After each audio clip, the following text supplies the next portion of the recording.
نحمدہ ونصلی ونسلم علی رسولہ النبی الکریم۔ ناظرین السلام علیکم ورحمۃ اللہ وبرکاتہ۔ ناظرین، آج کی گفتگو میں 70 بیماریوں کا ایک روحانی علاج آپ کی خدمت میں پیش کرنے کی سعادت حاصل کر رہا ہوں۔ یہ عمل بہت ہی آسان ہے۔ جب آپ عمل سنیں گے تو خود ہی حیران ہو جائیں گے، مگر اس کے بے شمار فوائد ہیں۔ جب بھی کوئی شخص بیمار ہوتا ہے، اللہ جل شانہ اسے شفا دیتا ہے۔ یہ قرآن کریم میں اللہ جل شانہ نے خود ہی فرمایا ہے، وَإِذَا مَرِضْتُ فَهُوَ يَشْفِينِ، اور جب میں بیمار ہوتا ہوں تو مجھے وہی شفا دیتا ہے۔ قرآن کریم کی آیت مبارکہ کا ترجمہ کیا ہے، وہی ہے جو بیماروں کو شفا دیتا ہے، دکھی انسانیت کا دکھ دور کرتا ہے، وہی خوشیوں کا انتظام کرتا ہے، اسی کے ہاتھ میں ہے سب کچھ، وہی مختار کل ہے، اسی کی طرف رجوع ہماری اصل حقیقت ہے۔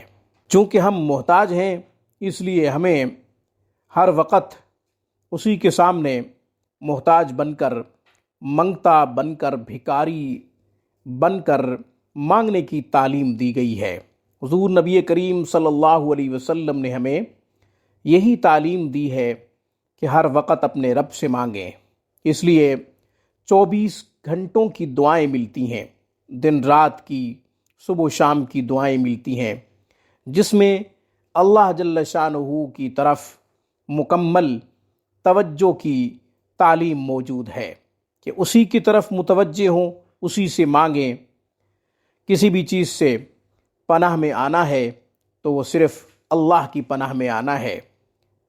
سب سے بڑا دشمن انسان کا شیطان ہے۔ جب ہم شیطان مردود سے پناہ مانگتے ہیں تو صرف اور صرف اللہ کی آغوش میں آنے کے علاوہ کوئی اور چارہ نہیں۔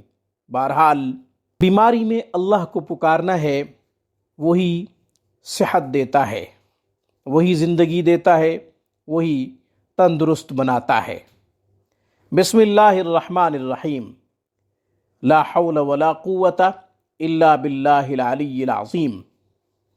بسم اللہ الرحمن الرحیم، لا حول ولا قوة الا باللہ العلی العظیم۔ 101 دفعہ پڑھیں، پڑھ کر مریض پہ دم کریں، اور اگر مریض خود یہ پڑھنا جانتا ہے، یعنی لا حول ولا قوة الا باللہ العلی العظیم کو بسم اللہ کے ساتھ پڑھنا ہے، ہر دفعہ بسم اللہ ساتھ پڑھیں، یوں پڑھیں، بسم اللہ الرحمن الرحیم، لا حول ولا قوة الا باللہ العلی العظیم۔ مریض اپنے اوپر دم کر لے یا پھر پانی پہ دم کرے، پانی پی لے۔ روزانہ کی بنیاد پہ یہ عمل کرنا آسان ہو تو روزانہ یہ عمل کرے، ورنہ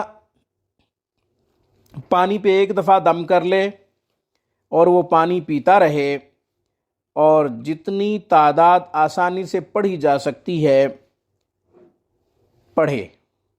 بسم اللہ الرحمن الرحیم، لا حول ولا قوة الا باللہ العلی العظیم پڑھتا رہے۔ جب تک ہوش و حواس قائم ہے تب تک تو پڑھا جا سکتا ہے۔ زبان حرکت کر رہی ہے، زبان ٹھیک ہے تو پڑھا جا سکتا ہے۔ کثرت سے پڑھتا رہے، اللہ جل شانہ سے دعا کرتا رہے۔